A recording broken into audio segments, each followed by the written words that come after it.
out this morning. I got up. I had to set all I had to do is make a couple of tables on Microsoft Word. My computer updated, and like I said, it was haywire. So it wasn't gonna be much as we look at it. We're gonna look at Daniel chapter 8 today. Of course, last week we finished up in Daniel 7 with again, more of the interpretation of Daniel's vision. I was going to split this up, kind of got to looking at it. I think we can cover chapter 8 here in one fell swoop and stuff. So just kind of get into, before we get into the background, what's important? Why do you think it's important for prophecy to be in the Bible? Why do you think God thought it was important that we kind of know the end of the story? Give us something to look forward to. What's that? Give us something to look forward to. I hope. Hope. Yeah, good one. But you always want to know a little bit, like if you're going on a trip, you want to know a little bit about the places you're going. Okay. So the more knowledge you have, I think I the got better. you. Yeah, it helps you out, though. Mhm. Kind of helps you. If you know a little bit more about that destination, kind of helps you enjoy the journey a little more too, huh? Anything else? No right or wrong here. Gives you confidence. Confidence. I think you could tie that. You could probably draw a line between confidence and hope there too, don't you? And with all that, perhaps like we've talked about, even during times of we're having rough times here on earth and stuff, we can always fall back to that, can't we? And there was something else I read in one of the books I was studying that I never really thought about it. But when we know, as Christians, when we know the end of this story, that should make us more concerned for people, shouldn't it? We know, hey, this is what's going to happen, and they're not prepared. What are they going to have to face? I read a commentator. I said, I never really thought about it from that point of view. To help people understand that, this is going to happen. You're going to face this judgment, and you need to be prepared. So that was a question that was proposed. I never thought of it. I said, what is the purpose of prophecy? So I think, and we'll kind of get into a little bit of that with some of the questions here. And again, this is probably not, I don't feel like some of the things not up the way I would like it, but just wanted to open with that. And then it kind of ties it into this. Now, whatever era you grew up in, I'm a child of the 80s, and for me, they just don't make movies like they used to anymore. Like I said, there's still movies that are very nostalgic for me, and one of those is, I can still remember, Jasper there were two theaters we went to in Jasper. One was, it was called the Old Mini Theater. It was like old, if you know where the Captain D's is down there in Jasper, it's called the Mini Theater, M-I-N, and it's a little bitty, and that's just where all the movies were. I remember seeing Star Wars there when I was 7 years old. And I joked with the kids today in class. I said, y'all don't understand what it's like to go to the movie theater where you can barely see the movie because of all the cigarette smoke. Everybody smoking in the theater. But then they built that little, we call it huge, that 4-screen complex there in Jasper. So I remember going there seeing Ghostbusters and just all sorts of movies. And one of those, and I still watch it today when it comes on, it's Back to the Future with Michael J. Fox, Christopher Lloyd. Is everybody familiar with that scene? And, besides the music and stuff, like I say, this, I was like in 9th, 10th grade, I still remember going to the theater, but, like I said, this gives me a good feeling. A lot of happy times I'm associated with that movie, but in there, if you remember, of course, the Doc Brown, who's played by Christopher Lloyd, the mad scientist, he tried to build a time machine. He needed plutonium, so he stole it from some living terrorists, and they come to get him at the mall. And, you see the mall there, and like I said, that's what I tell kids, y'all don't understand what malls were to us. And then, so he gets in it. Time machine works, takes him back to the 50s. yada, yada, yada. So he returns right before that happens again, and it turns out that you think that, without being a spoiler here, but you think the doctor got shot or whatever, but he wound up he had a bulletproof vest on because Michael J. Fox warned him back in the 50s, and he wrote him a letter or whatever. So it made me think of that as like, you know, that's what prophecy is for. It's for us to warn our loved ones who don't know Christ, who aren't Christians, and just it should be just like I said, it goes to the hope, it goes to what we said, you said courage, the hope, the courage, and also I think another C right there would be concern for family members or friends who are saved. I went to the theater in Hacklewood. Yeah. Back in the 50s, I'm child. It's probably called the Old Pastime Theater too. That's what it was at Carter Hill. Yeah. My dad used to tell a story as we talk theaters. The old that's why I say they call it the Old Pastime Theater. That's why it's called Carter Hill too. I can still remember. That's what it's called, Russell. Yeah. Must have been like Cobb Theater or whatever. You know, I told you how old I am. I don't call it AMC, whatever. But Russell was still called that. Yeah, I think Russell's that- still, yeah. Russell's theater is still used. yeah, and I like those. You know, you go to the Alabama Theater in Birmingham, so, but I never had set foot. But my dad would tell the story that I think I told the story, but the one in Carter Hill, the screen, even to the day it closed down, had a bullet hole in it. Because he said they were there one Saturday, Saturday matinee and all that. Said the Gene Autry movie, when the bad guy in the black hat had to drop on Gene, but he thought they was about to get him.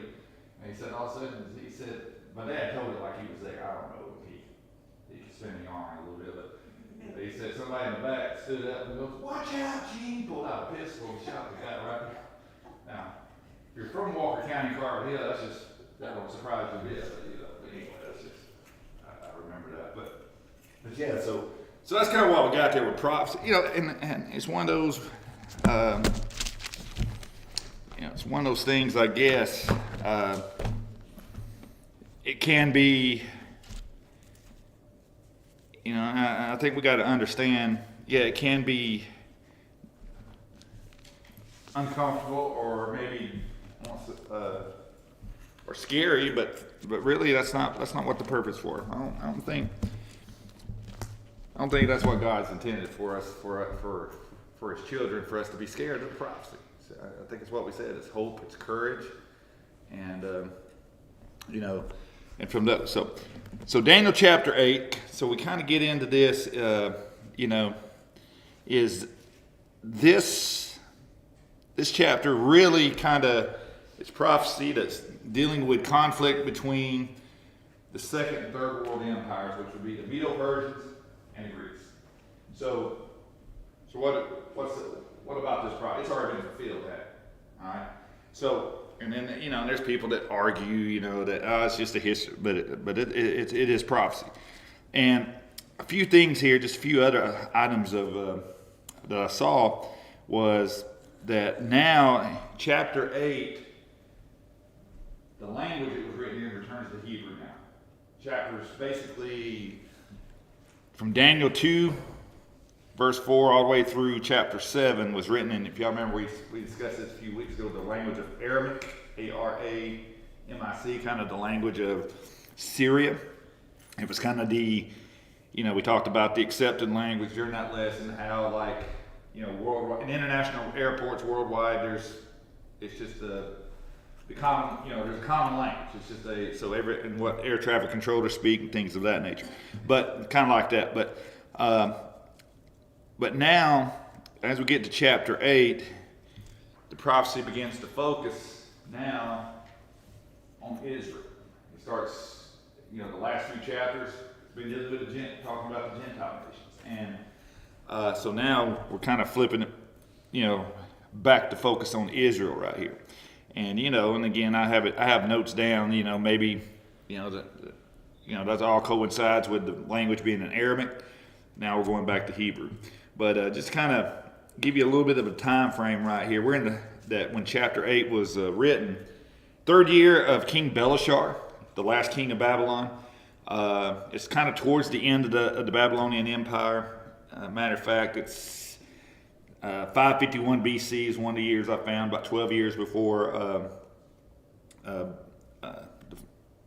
before the fall of Babylon. And just again to give you an idea, it's about this is 2 years after chapter 7, after that prophecy. So as we look at it right here,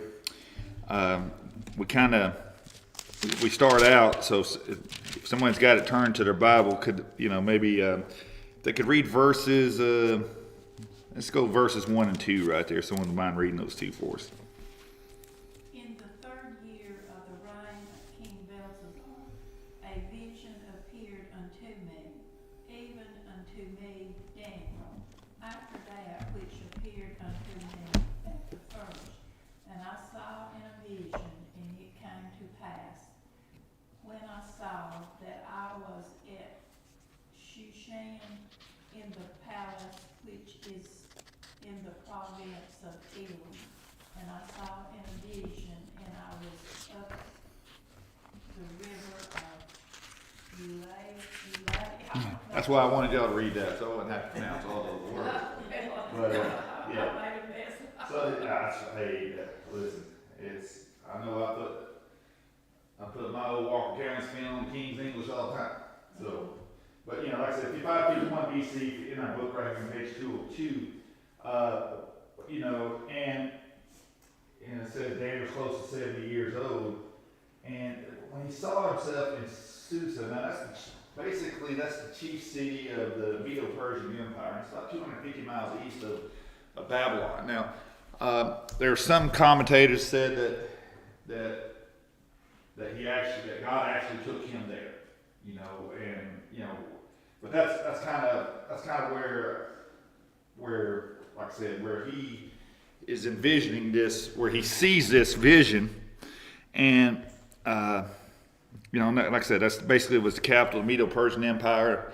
Got to put the timing, because remember, we're about a few years later, or 12 years later is when the fall is going to happen. So it kind of sets it there for you, and as we look at that, we're going to see again here where Daniel, as he progresses, it's one of those things where he's always asked to interpret other people's visions, and he knocks it out pretty good. We're going to see again, Daniel's going to have another he's got to have some assistance with his own dream. So we'll kind of get that. So now we get into what we're going to do now is, as we get into the actual prophecy right here that starts in verse 3, we're going to skip. We're going to go back and forth right here, like the brother said a couple of weeks ago. I guess it's like verse rodeo. We're going to go from the prophetic verse, and then we're going to go a little bit further in the chapter to the verse where it's kind of being where the vision's interpreted. Does that make sense right there? So right here, and that's kind of what I was going to print out to my computer was messed up, but it was kind of a little chart like that. But we're going to be right now in verse 8:3, and if I can get someone to read verse 3, please. Then I lifted up mine eyes and saw, and behold, there stood before the river a ram, which had 2 horns, and the 2 horns were high, but one was higher than the other, and the higher came up last. All right. So from there, let's go to verse 20, and we get there's this. That's about verse 20. That's pretty straightforward right there when you read that. So I'll read that real quick. It says, "The ram which thou sawest having 2 horns are the kings of Media and Persia." So we're looking at so the ram represents the Medo-Persian kings or empire, and just kind of a little bit there, the 2 horns. It says it has 2 horns. One was higher, and the other higher came up last. At early on, it was the Median horn was the one that came up first, and it was during that time where the general, I think I wrote his name down here wrong, but Gobras, he was a Median or whatever. He destroyed, or he was the one that conquered Babylon. But later on, there were Persian monarchs that ascended Medes and kind of took the empire to its highest places, and that represents the horn that's higher, and it also says it came later. So that's kind of the symbolism there is the way it was explained. So we see that.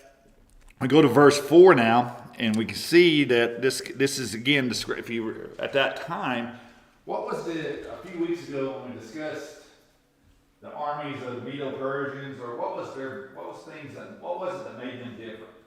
What made them so, formidable, I guess? Like them, and then we'll see with Alexander the Great later on. They had large numbers. I had large numbers because the Medo-Persian army, about 300,000. Remember, they even took their families with them. And we kind of go back, think about in some of the other divisions, some of the, we saw images of animals that were associated with what? The ability to, you had we want to say about panthers and with wings and all that. So it was associated with what? Strength and power. Yeah. What are those animals also? Or I think one of them was a leopard maybe or something like that. Those, Lion. speed. So that they were mobile armies, and that was, and as if you go through military history, you can kind of see that. But we can kind of see verse 4. I'll read that one right there. In verse 4, I saw the ram pushing westward, northward, and southward, so that no beast might stand before him. Neither was there any that could deliver out of his hands, but he did according to his will and became great. Now, if we notice right there, we got one direction that's missing, don't we? Which is east. And why is that? Where was the Medo-Persian Empire? Where did it come from? It came from the east. So they were expanding out back towards, I guess, Europe that way or whatever, but north and south. So we can see, it just refers to that. So it came from the east. So let's go now. So we got the ram. Let's go to the next animal. So verse 5, someone would read that, please. And as I was considering, behold, a he-goat came from the west on the face of the whole earth, and touched not the ground, and the goat had a notable horn between his eyes. All right. So we go from there. I think there's a couple things that, touch not the ground. That's moving pretty fast, isn't it? If it's not touching the ground.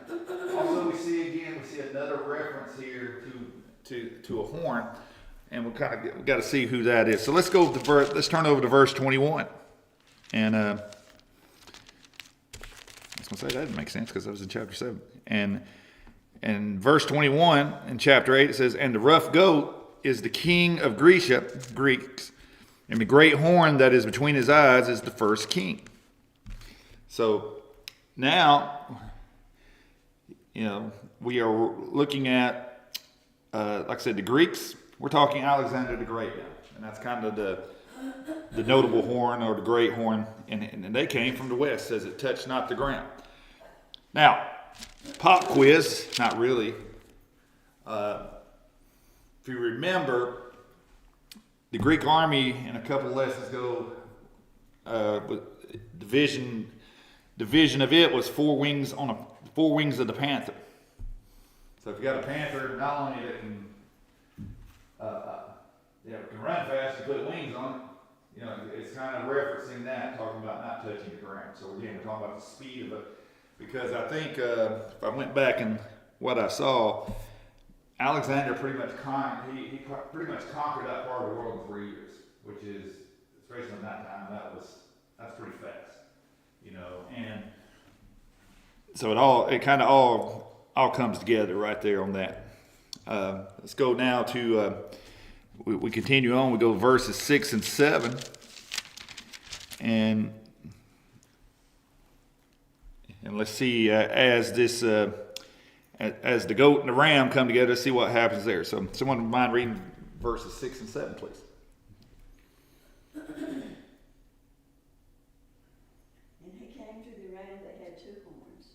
I had seen standing before the river, and ran unto him in the fury of his power.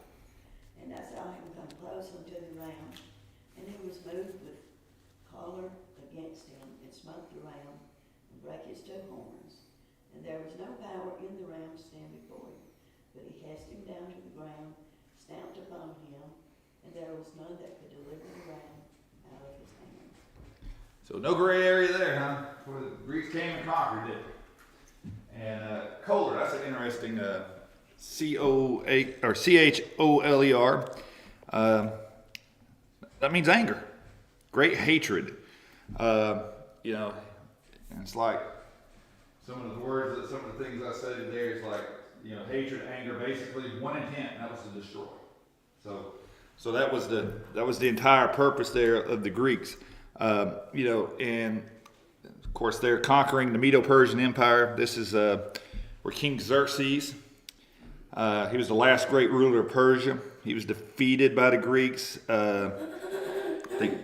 Again, now we think y'all having fun with some of those other names. How about some of these Greek places? You know, Thermopylae, I guess, about 300,000 men there, and then at the Salome, I guess is how you say that. His 300 ship fleet was destroyed there by weather, I think. Just got some of the reading right there because there's just some of the history. And again, you get into some of this, and I'll share these as kind of little anecdotes. But it was said that the difference, like between the Greek army and the Medo-Persian army, was the Greek army was a much better trained army. Some historians said that basically one Medo-Persian soldier was equal to like 10 Greek soldiers or whatever. So basically, the Greeks were a lot more, they had a smaller force, but they were better trained. So it said that what they did was they had to somehow, from a strategic standpoint, instead of going out to meet the 300,000, they kind of let them come to them. They understood that, I guess, some of the geography through there, you get some very narrow passes and some, I think called isthmuses or whatever. So the army had to go, it couldn't go through there all at once, so they'd have to spend a few minutes of time. They would just wait for them to come through those smaller passes. But it said that, you know, and again, you got to question maybe here. There was one account where it says Xerxes, once he found out his fleet was lost, went down to said he went, and again, this, you know, how that could be, but it's just, he said that he went down to the ocean right there and he took his belt off and started whipping the waves, and they go, "Why are you doing that for?" And they basically said, "Hey, well, because they destroyed my ships." So, you know, I mean, they was trying to, you know, saying maybe they're not the most, they were usually more for, Medo-Persians might have been more for brute force than intellect. I don't know. That was out of that book he was talking about that. But this was, and again, and I think if we don't lose track right here, this is in 334 to 331 BC. So this is a couple of hundred years later, a couple of centuries later after Daniel wrote his prophecy. So, as we, you know, kind of as we go there, let's go to chapter 8 now, or excuse me, verse 8 of chapter 8.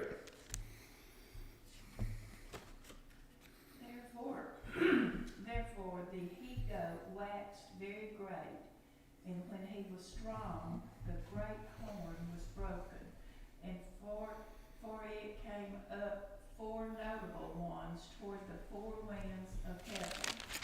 And out of one of them came forth a little horn, which waxed exceedingly great toward the south, and toward the east, and toward the pleasant land.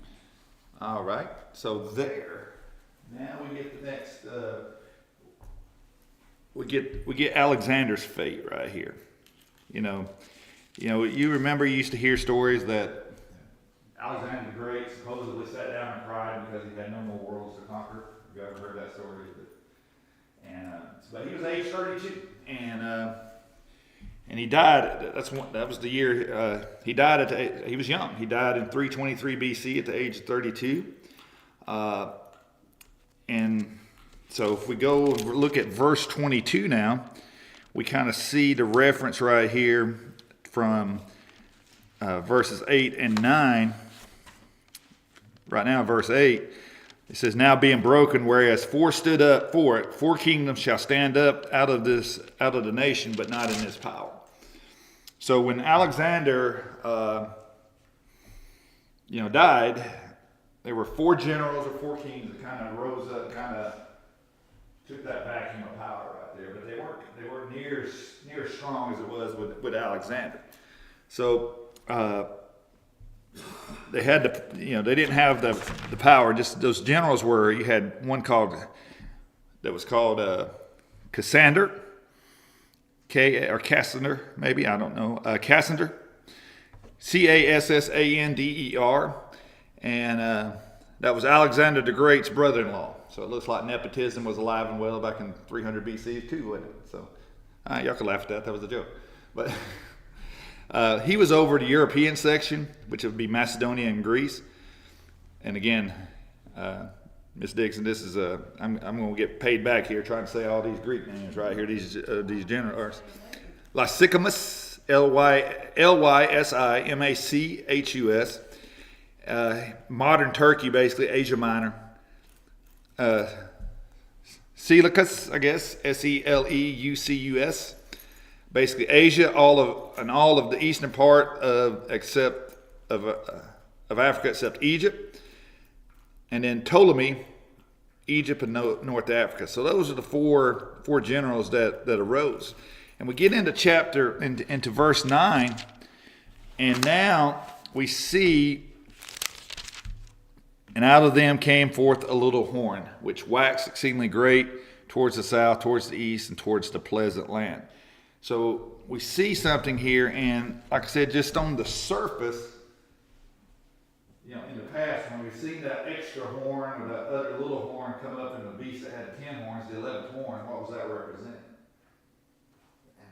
The Antichrist. So just on a skimming over this, just kind of you might would think this, but it's not the Antichrist. It's this is referring to a king called Antiochus Epiphanes the Fourth. I probably destroyed that as well. So Antiochus Epiphanes. What's that? Antiochus Epiphanes. I was putting the wrong emphasis on the wrong syllables, wasn't I? I think that is correct. So yeah. Let me just put it to you this way. I might not say his name, but this is probably, I guess, had lists some of the top 10 worst human beings ever to walk on earth. You got to consider him for that list. He was a bad person, and saying he's a bad person that's an understatement of this guy. He's from the Seleucid dynasty, and we're talking about he ruled from 175 BC to 164 BC. He was son of Antiochus the Great, and he was here's the words I wrote down to describe it. He was a demented ruler. He was demented, and there was another name. He was described Epimanes, Epimanes, which literally translates to the madman. So, and right there in verse 9. So if we kind of go to verse 23, where it kind of explains, it says, in the latter time of their kingdom, when the transgressors are come to full, a king of fierce countenance and understanding dark sentences shall stand up. Now again, that doesn't say, I don't know, just reading that the first time, when I said dark sentences, I mean, that says evil to me.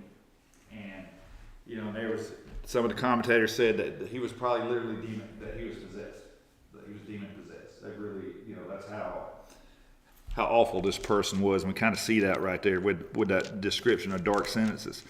And again, little horn sounds like the 11th horn we see in chapter 7, possibly, but we go to Matthew, and there's a reference here in Matthew 24 and 24. I'll turn to that about it.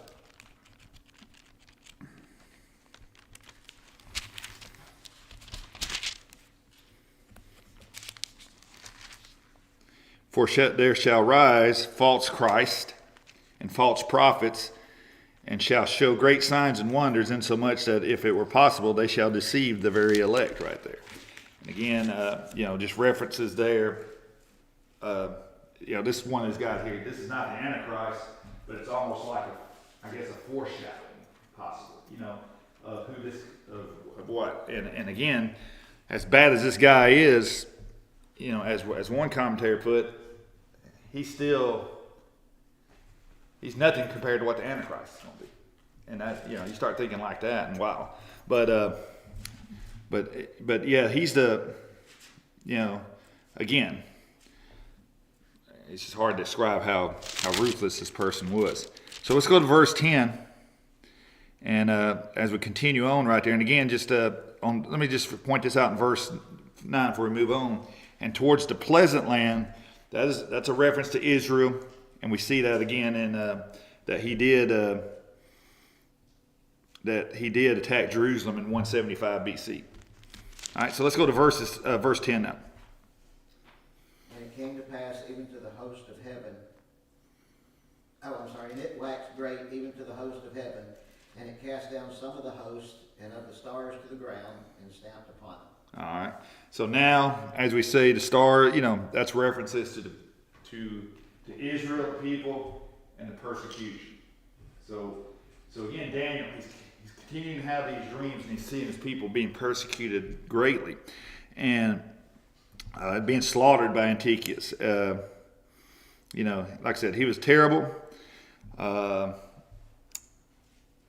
Like some commentators, some historians describe him that he is on the same level as Hitler was. And when you start making those type of comparisons, yeah, that's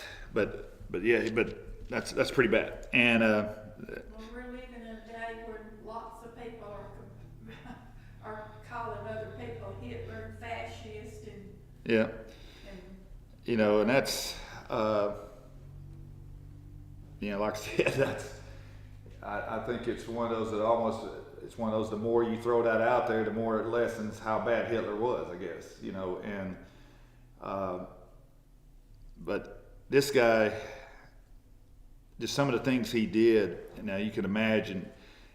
Here's a word: adlibration of, and I don't know. He just said basically it's just almost like a preview. But it was a word. It's one of those words I definitely wouldn't. I was not a good speller anyway. I definitely would have missed that one in somebody's class. You know,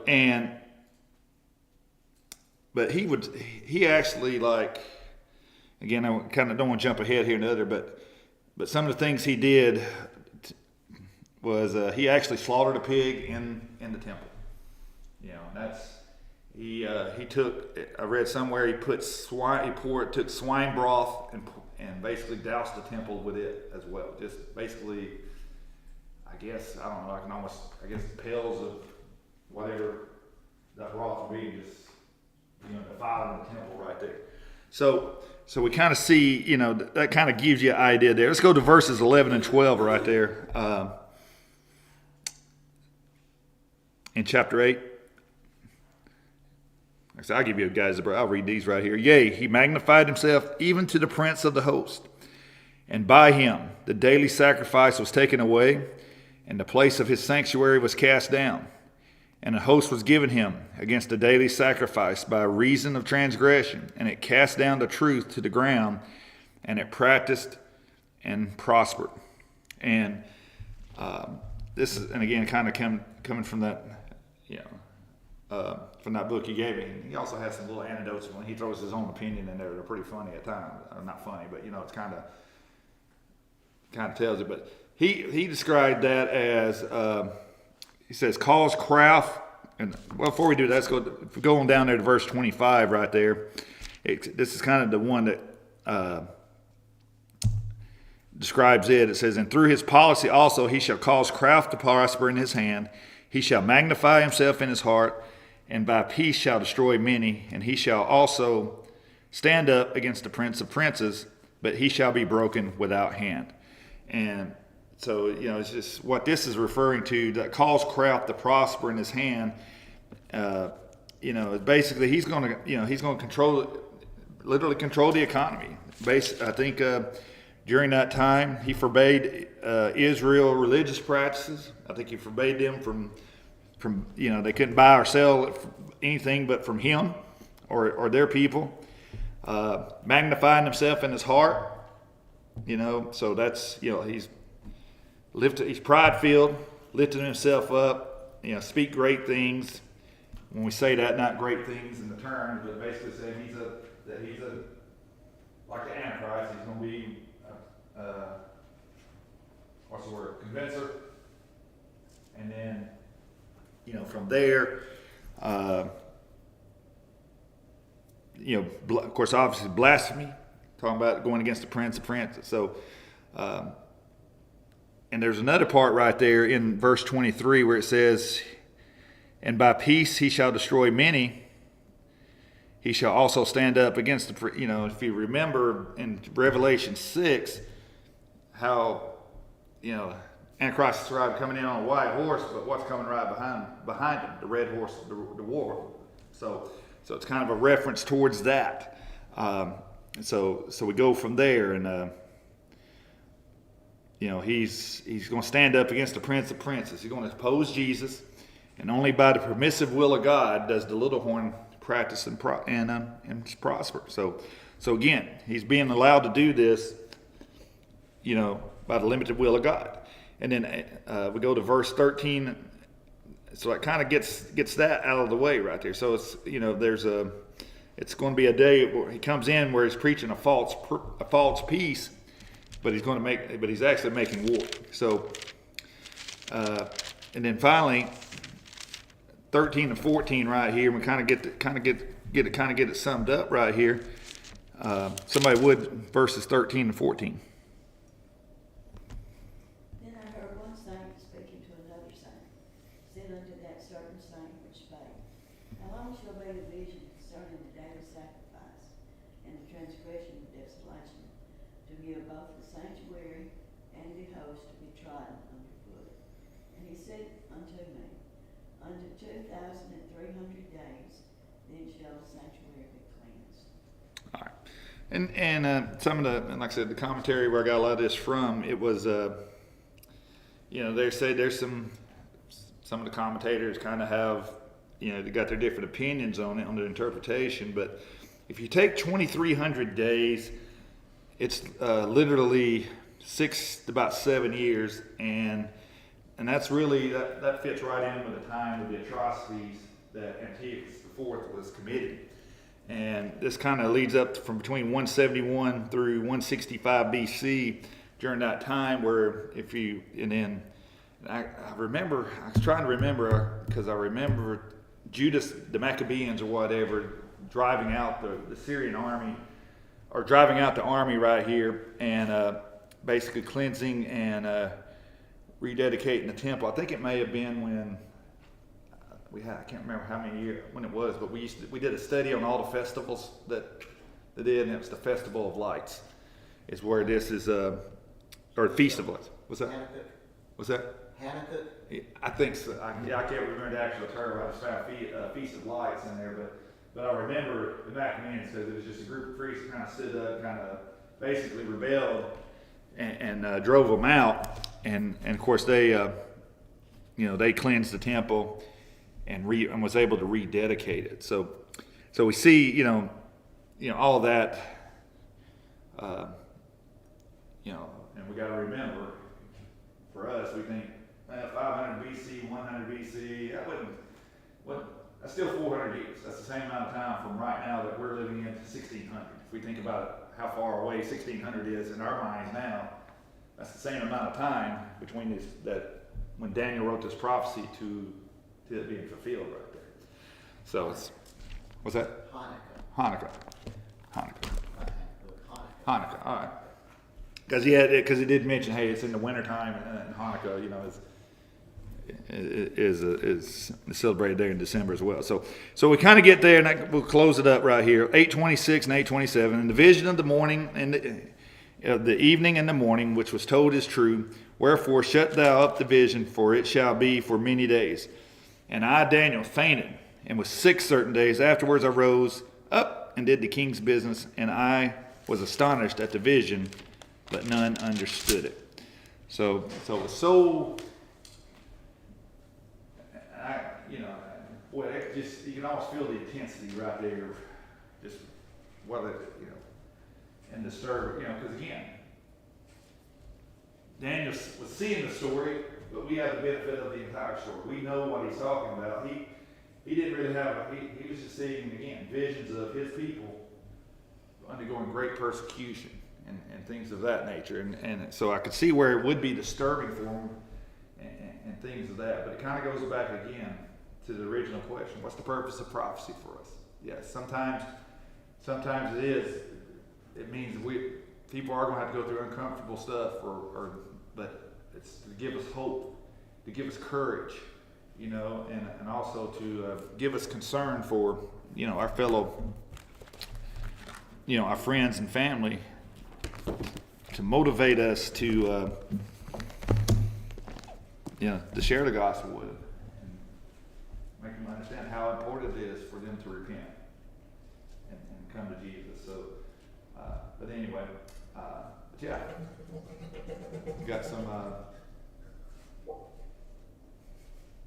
Kind of reminds me of the old Archie Bunker, when Michael would come down after using the upstairs. Anyway, if y'all watch All in the Family, you know what I'm talking about. Yeah, they always had that funny part where they'd have the flushing sound, and then somebody would come down from the upstairs from using the restroom. Anyway, but yeah, so chapter 8 right here, we're kind of getting into,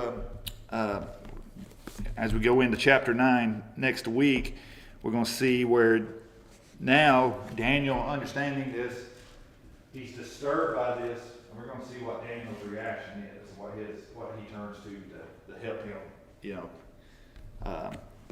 sort out all these different visions. And we are on day 30, so it just seemed like yesterday was the day 1. So we've gone through almost 75% of the days of Daniel now, haven't we? So anyway. All right, if nothing else, let's close with a word of prayer. Lord, we're thankful for this day, and thankful for all your many blessings. Lord, just thank you for these words, for the prophecy, that we can have the courage and the hope, Lord, to walk a life with you, Lord, that's pleasing to you. Lord, be with us as we go through our worship service. Be with Brother Nathan as he brings our message, Lord. Be with those who may not be able to be here, Lord. Let them feel your comfort, that you're in control, Lord. And Lord, just ask that today, that if someone doesn't know you, Lord, say, let today be the day of salvation